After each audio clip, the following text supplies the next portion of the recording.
कि कैसे आजकल कुछ इन्फ्लुएंसर्स देश को बदनाम करने का एक पूरा का पूरा बिजनेस चला रहे हैं।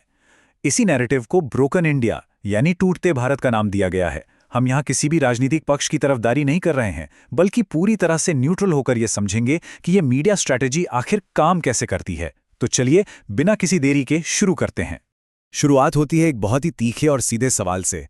इंटरनेट पर जो हर तरफ भारत की कमियां दिखाने वाले वीडियोस रातों रात वायरल हो रहे हैं, क्या वो सिर्फ हमें जानकारी देने के लिए बनाए जा रहे हैं या फिर ये एक पूरा बिजनेस मॉडल बन चुका है? सच कहें तो यही वो मेन हुक है जिस पर यह पूरी स्क्रिप्ट टिकी हुई है।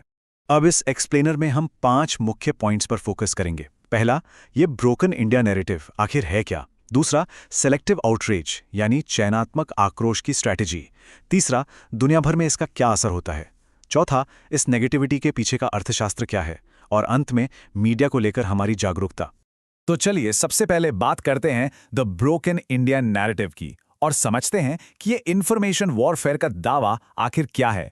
इस हिस्से में सोर्स का दावा है कि सोशल मीडिया पर जानबूझकर एक फेलिंग स्टेट यानी विफल होते देश का माहौल बनाया जा रहा है। कैसे?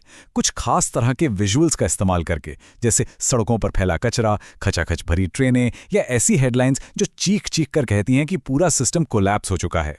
ये नैरेटिव इस तरह से घड़ा जाता है मानो देश के सारे युवा भाग रहे हैं और बुनियादी ढांचा पूरी तरह से चरमरा गया है। मतलब लगातार ऐसी तस्वीरें दिखाकर एक घोर निराशा का माहौल तैयार किया जाता है। अब आते हैं हमारे दूसरे पॉइंट पर, द सिलेक्टिव आउटरीच स्ट्रैटेजी, यानी दर्शकों के दिमाग के साथ कैसे हेरफेर किया जाता है। इस हेरफेर को समझने के लिए सोर्स सिलेक्टिव कॉन्टेक्स्ट यानी चयनात्मक संदर्भ की बात करता है। इसका सीधा सा मतलब है किसी एक नेगेटिव पॉइंट को पकड़ना और उसी के इर्द गिर्द पूरी कहानी बुन देना। इस बीच देश में जो भी प्रगति हो रही है या जो समाधान निकाले जा रहे हैं, उन्हें पूरी तरह से इग्नोर कर दिया जाता है। स्क्रिप्ट में भारत के मुख्य न्यायाधीश से जुड़े एक हालिया मामले का उदाहरण भी दिया गया है, जिसमें दावा है कि कैसे सिर्फ एक लाइन को पकड़कर पूरे कॉन्टेक्स्ट को ही मैनिपुलेट करने की कोशिश की गई। और ये चीज़ इस तुलना से बिल्कुल साफ हो जाती है। एक तरफ वो वायरल क्लिप्स हैं जो सिर्फ और सिर्फ डर पैदा करती हैं, जिन्हें खूब प्रमोट किया जाता है, और दूसरी तरफ देश का विकास और उसके समाधान हैं जिन्हें जानबूझकर गायब कर दिया जाता है। सोर्स का मानना है कि ये कोई इत्तेफाक नहीं है, बल्कि एक सोची समझी रणनीति है ताकि दर्शक सिक्के का सिर्फ एक ही पहलू देखे। इसके पीछे का मनोविज्ञान सच में हैरान करने वाला है। स्क्रिप्ट का दावा है कि डर और गुस्से वाला कंटेंट हमेशा सबसे ज्यादा व्यूज बटोरता है। अगर कोई ये बताता है कि देश की इकोनॉमी ग्रो कर रही है, तो एंगेजमेंट ग्राफ नीचे रहता है। लेकिन अगर कोई थंबनेल लगाकर कहे कि देश खत्म हो रहा है, तो लोग डर के मारे पूरा वीडियो देख डालते हैं। और इसी मनोवैज्ञानिक कमजोरी का सीधा फायदा इन्फ्लुएंसर्स के व्यू काउंट को मिलता है। चलिए अब बात करते हैं इम्पैक्ट ऑन ग्लोबल परसेप्शन की, यानी इस टारगेटेड डीफेमिंग की हमें क्या कीमत चुकानी पड़ती है। स्क्रिप्ट दर्शाती है कि कैसे कुछ लोकल इन्फ्लुएंसर्स इंटरनेशनल प्लेटफॉर्म्स पर आज भी भारत को एक सपेरों का देश या फेल्ड स्टेट के रूप में प्रोजेक्ट कर रहे हैं। सोर्स स्पष्ट करता है कि ये बदनामी सिर्फ इंटरनेट के कमेंट सेक्शन तक सीमित नहीं रहती। जब दुनिया भर के लोग लगातार ऐसा बायस्ड कंटेंट देखते हैं, तो ग्लोबल लेवल पर देश की छवि को बहुत गहरा धक्का लगता है। और इसके बहुत ही ठोस रियल वर्ल्ड नुकसान हैं। जब बाहरी दुनिया इस नैरेटिव को सच मान लेती है, तो इसका सीधा असर विदेशी निवेश यानी फॉरेन इन्वेस्टमेंट पर पड़ता है। टूरिज्म इंडस्ट्री को भारी नुकसान झेलना पड़ता है। और सबसे बड़ी बात, हमारे अपने युवाओं का मनोबल बुरी तरह गिरता है, क्योंकि उन्हें लगने लगता है कि यहाँ कोई भविष्य ही नहीं है। अब आते हैं सबसे दिलचस्प हिस्से पर, द इकोनॉमिक्स ऑफ नेगेटिविटी, यानी पैसे का खेल। आखिर इस पूरी नेगेटिविटी से वित्तीय रूप से फायदा किसे हो रहा है? Follow the money. स्क्रिप्ट इस बात पर जोर देती है कि नेगेटिविटी बेचना आज के समय में एक बहुत बड़ा और प्रॉफिटेबल बिजनेस है। सोर्स के मुताबिक जो लोग ये काम करते हैं, उन्हें पेड आर्टिस्ट कहा जाता है। दावा है कि देश के खिलाफ बोलने पर एक खास तरह का सपोर्ट और भारी भरकम फाइनेंशियल फायदा मिलता है। ये पूरा इकोसिस्टम काम कैसे करता है? इसका एक सीधा सा पाइपलाइन है। स्टेप 1, डरावने और नेगेटिव वीडियोस से करोड़ों व्यूज बटोरना।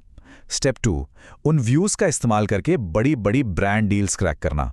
स्टेप 3, किसी खास एजेंडे के तहत फंडिंग हासिल करना। और आखिरी स्टेप, इन सब के जरिए अपना पॉलिटिकल इन्फ्लुएंस यानी राजनीतिक प्रभाव कायम करना। मतलब इस तरह से नेगेटिविटी को सीधे सत्ता और पैसे में कन्वर्ट किया जाता है। तो फिर इस नैरेटिव ट्रैप से बचने का तरीका क्या है? हमारा पांचवा और आखिरी पॉइंट है मीडिया लिटरेसी एंड अवेयरनेस। दर्शकों को इस जाल से बाहर निकालने के लिए सोर्स मटेरियल कुछ अहम बातें कहता है। यहां एक बहुत ही साफ लकीर खींची गई है। स्क्रिप्ट कहती है कि किसी भी सिस्टम या सरकार की आलोचना करना हर नागरिक का लोकतांत्रिक अधिकार है, लेकिन देश को ग्लोबल लेवल पर बदनाम करना और युवाओं को भड़काना ये आलोचना नहीं है, ये एक इंफॉर्मेशन वॉरफेयर है। मीडिया साक्षरता के लिए इस अंतर को समझना बेहद जरूरी बताया गया है। यहाँ सोर्स स्क्रिप्ट की एक लाइन बहुत चुभती है जो कहती है दुश्मन हमेशा बाहर नहीं होते, कई बार वो हमारी स्क्रीन्स के अंदर होते हैं। ये बहुत ही प्रोवोकेटिव और देशभक्ति से भरी लाइन है जो सीधे तौर पर यह चेतावनी देती है कि हम जो भी मीडिया कंज्यूम कर रहे हैं उसे लेकर हमें बहुत सतर्क रहने की जरूरत है। इसलिए स्क्रिप्ट अपने दर्शकों को कुछ क्लियर निर्देश देती है। पहला, इन्फ्लुएंसर्स के दावों पर आंख बंद करके भरोसा करना बंद करें। दूसरा, जब भी कोई नेगेटिव वीडियो देखें तो उसका सही कॉन्टेक्स्ट हमेशा चेक करें। और तीसरा, फैक्ट्स का सपोर्ट करने के लिए देश पहले जैसी विचारधारा के साथ खड़े हों। इन सब बातों का विश्लेषण करने के बाद अंत में एक बहुत ही अहम सवाल छूट जाता है।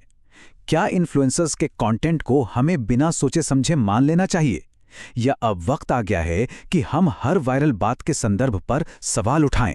हमारा मकसद यहां किसी को सही या गलत ठहराना नहीं था, बल्कि मीडिया के पीछे के अर्थशास्त्र और उसकी सच्चाइयों को सामने रखना था।